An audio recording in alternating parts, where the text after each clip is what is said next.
बाबा डोगर साहब, ये बलूचिस्तान अवामी पार्टी का इस वक्त एक सीट मांगना ये अहम है। अब हुकूमत की तरफ से कहा जा रहा है शिबली फराज साहब के जी बैलेट पर जो होगा देखेंगे, तो ये आपको लगता है ये चीज़ सेटल हो जाएगी या कल को डिमांड कोई और भी बढ़ सकती है? ये मौका देखकर डिमांड की गई है या ये इशारा है कि हम जा रहे हैं? देखें उसामा साहब, सबसे जो पीटीआई को जो सबसे बड़ा सेटबैक है इस वक्त जो मैं देख रहा हूँ, एक तरफ अपोजिशन बड़ी एक्टिव हुई है। आप देख लें कि तमाम अपोजिशन पार्टी जो हैं वो एक दूसरे के साथ भी राब्ते बढ़ा रही हैं और पीटीआई के जो लोग हैं उनको तोड़ने की कोशिश की जा रही है। जहांगीर तरीन जो है उनके साथ मीटिंग्स हो रही हैं, चौधरियों के साथ मीटिंग्स हो रही हैं, एमक्यूएम के साथ मीटिंग्स हो रही हैं, बाप नाराज बैठी हुई है। दूसरी तरफ जो अहम चीज़ है वो ये है कि हुकूमती लेवल पे मुझे कोई ऐसा बंदा नज़र नहीं आता कि जो अपोजिशन की पार्टीज़ हैं उनके साथ जो एक खलीज पैदा हो रही है, उसके साथ जो डिफरेंसेस हैं उनको ख़त्म करने की कोशिश करे, उनके साथ बैठक करे, उनके साथ बातचीत करे। मसलन इमरान खान साहब के पास दो बड़े बंदे थे, केपीके से परवेज़ खटक साहब थे, पंजाब से जहांगीर तरीन और अलीम खान थे। आपको याद होगा कि जब पीटीआई की गवर्नमेंट बननी थी तो अलीम खान जो जहांगीर तरीन थे वो बलूचिस्तान भी जा रहे थे, बाप पार्टी से भी बात कर रहे थे, एमक्यूएम से चौधरियों से भी बात कर रहे थे, आज़ाद कैंडिडेट के साथ वो मुलाकातें कर रहे थे, एमक्यूएम के साथ मुलाकातें कर रहे थे और गवर्नमेंट बनाने के लिए उन्होंने अपने जहाज़ पे पूरा पाकिस्तान के चक्कर काटते रहे, तमाम पॉलिटिकल पार्टी से मिलते रहे, इंडिपेंडेंट लोग जहाज़ भर के वो जाती उमरा कह रहा हूँ वहाँ इस्लामाबाद लेके जाते रहे, बनीगाला में लेके जाते रहे। इलेक्शन से पहले बेतहाशा लोगों की शमूलियत जहांगीर तरीन ने करवाई। इस तरह केपीके में परवेज़ खटक जो थे वो बड़े इफेक्टिव थे। अब आप देखें परवेज़ खटक खुद गवर्नमेंट से नाराज़ हैं, वो कहीं नज़र नहीं आ रहे। जहांगीर तरीन आलमोस्ट पार्टी से अलहदा हो चुके हैं, शदीद इख्तलाफात हैं। शाह महमूद कुरैशी जो है उन पर इमरान खान वैसे ट्रस्ट नहीं करते, उनके साथ ट्रस्ट का डेफिसिट है। गवर्नर पंजाब चौधरी सरवर एक इफेक्टिव आदमी थे लेकिन उनके साथ भी इख्तलाफात हैं, वो भी पार्टी के साथ नाराज़ हैं और वो इस अहम मौके पे आप देखें वो लंदन गए हुए हैं। तो पीटीआई के अंदर ऐसे वक्त में जब अपोजिशन इकट्ठी हो रही है, इमरान खान के खिलाफ अदम एतमाद की बातें की जा रही हैं, मुझे नज़र नहीं आता कि पीटीआई के अंदर ऐसी कोई कोर कमेटी हो, कोई ऐसे तगड़े लोग हों जो कि इत्तेहादियों को साथ लेके जा चल सकें, जो इत्तेहादियों से बात कर सकें, जो पार्टी को इंटैक्ट रख सकें। अब वज़ीर आला पंजाब शहबाज शरीफ था, वो पार्टी को इंटैक्ट रखता था, उसकी अपनी पार्टी थी, वो पार्टी उसके ख़ानदान की अपने ख़ानदान की पार्टी थी। यहाँ पर एक ऐसा वज़ीर आला है जिसका पार्टी से कोई लेना देना ही नहीं है, पार्टी से आज तक वो पार्टी के साथ जेल ही नहीं हो सका, उससे आधी पार्टी उससे नाराज़ है। तो जो मुझे लग रहा है कि पीटीआई जो है ना वो उसका अंदर से ये स्ट्रक्चर सारा कमज़ोर हुआ है। बड़ी अहम बात है आपकी, आपने की है ना, ये नई बात आपने बताई और बड़ी काबिल गौर है गुलाम साहब के। वाकई इमरान खान साहब का रवैया तो लचकदार कभी भी नहीं रहा, कभी भी नहीं रहा, सियासी तौर पर नहीं। वो कहते हैं नहीं मैं तो हाथ भी नहीं मिलाऊंगा, हाथ मिलाने का मतलब होगा मैं गद्दारी करूंगा।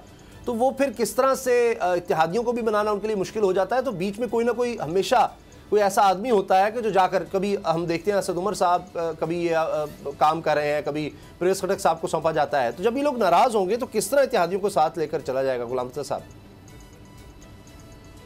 जो इनके इत्तेहादी हैं उनके आपको पता है कि पहले दिन से ही मसाइल जो हैं वो साथ साथ ही रहे हैं।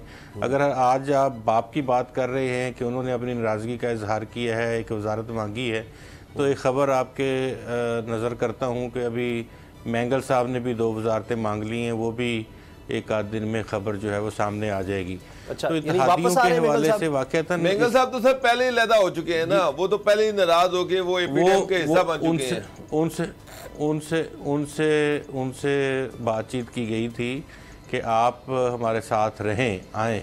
अच्छा, उन्होंने कहा कि ठीक है, अगर आप मुझे चाहते हैं कि मैं आपके साथ आऊँ तो 2 वजारतें दे दें। और दूसरी तरफ भी अच्छा, जिन्होंने राब्ता किया इन्होंने कहा कि आप हमारे साथ आ जाएं, इधर भी उन्होंने कह दिया कि इधर भी हमें उन्होंने 2 वजारतों की बात कर दी है दोनों तरफ में। अच्छा, इधर भी और उधर भी। अब देखते हैं कि वो हाँ जी दोनों तरफ से, तो कि 2 वजारतें हमें दे दें, हम आपके साथ हैं। ज़ाहिर है कि अब जो क्राइसिस है लीडरशिप का, जिस तरह से अभी बाबा डोगर साहब ने पॉइंट आउट किया, ये वाकई बात ठीक है कि पॉलिटिकल फिगर ऐसा एक शख्स भी नज़र नहीं आता पीटीआई की सफ़ों में, जो इन तमाम लोगों के साथ बात कर सके, इनको बिठा सके या इनके साथ कोई भी ऐसा मुआहिदा कर सके कि आने वाले दिनों में जो मुश्किल आने को है वो टल जाए या वो उसमें कुछ मुश्किलात कम हो जाएं, ऐसा कोई चीज़ नज़र नहीं आ रही।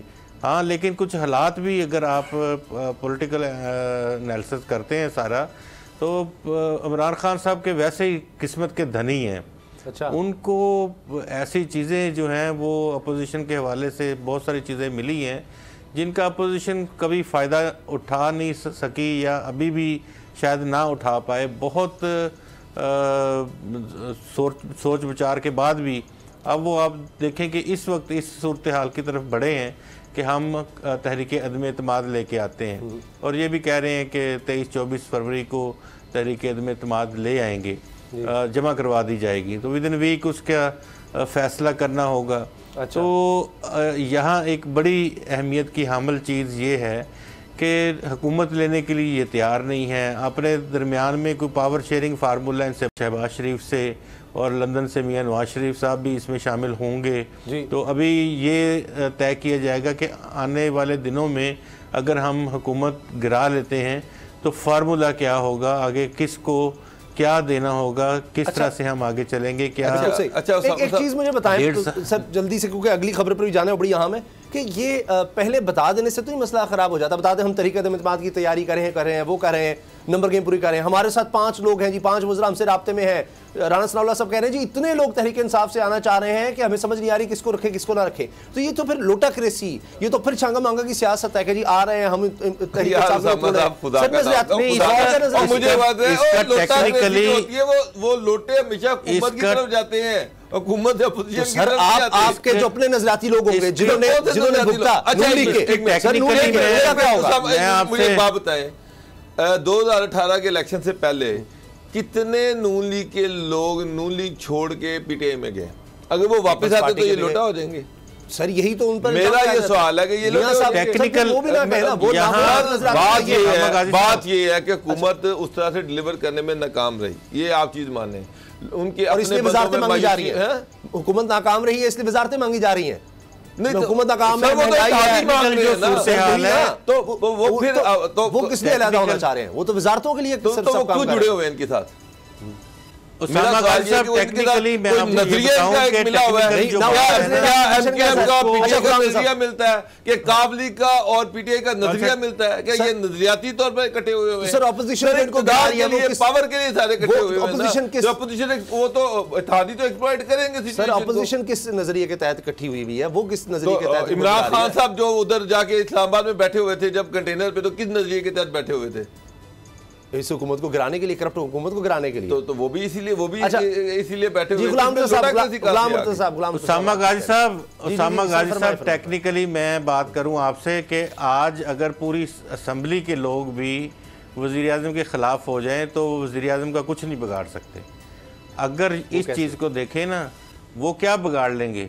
वो किसी जगह पे भी वोट ऑफ नो कॉन्फिडेंस का हिस्सा नहीं बन सकते, वो गैर हाज़िर नहीं रह सकते। तावक्त है कि वो कोई या तो स्पीकर को पहले चेंज करे अपोजिशन, और वो वोट शोट डालें तो वो स्पीकर जो है वो वोट डलवा दे उनको। अदरवाइज़ वोट डालने से पहले अगर वो फ्लोर क्रॉस करने की कोशिश करते हैं वो स्पीकर उधर ही उनको रोक के डिफेक्शन क्लॉज के तहत। अच्छा मुल्ला साहब मुझे एक बात बताएं, अगर मुल्ला साहब एक मिनट मुझे रुक जाए, अगर अपोजिशन स्पीकर ही उड़ा देती है और स्पीकर अपना ले आती है तो फिर क्या बनेगा? अपोजिशन की जो इत्तेहादी जमातें साथ हो रही हैं, जिस तरह हुकूमत की इत्तेहादी जमातें हैं, वो जब आती हैं हुकूमत के साथ तो तब जाके हम ये कह सकते हैं कि ये तहरीक अदम एतमाद कामयाब। सर मैं तो बात कर रहा हूँ स्पीकर ही अगर उड़ जाता है, स्पीकर उड़ाने के लिए इत्तेहादी जमातों की जरूरत नहीं है, स्पीकर उड़ाने के लिए पीटीआई के लोगों की जरूरत है। मैं यही तो कह रहा हूँ कि स्पीकर के लिए अगर फिर ये इधर से शुरू करते हैं कि पहले स्पीकर की जानिब बढ़ें, तो फिर यही है कि स्पीकर का तो कोई मसला नहीं है, खुफिया रायशुमारी उसमें वो आराम से अपना काम दिखा देंगे। सब्सक्राइब करें और बेल दबाएं ताकि कोई खबर रह न जाए।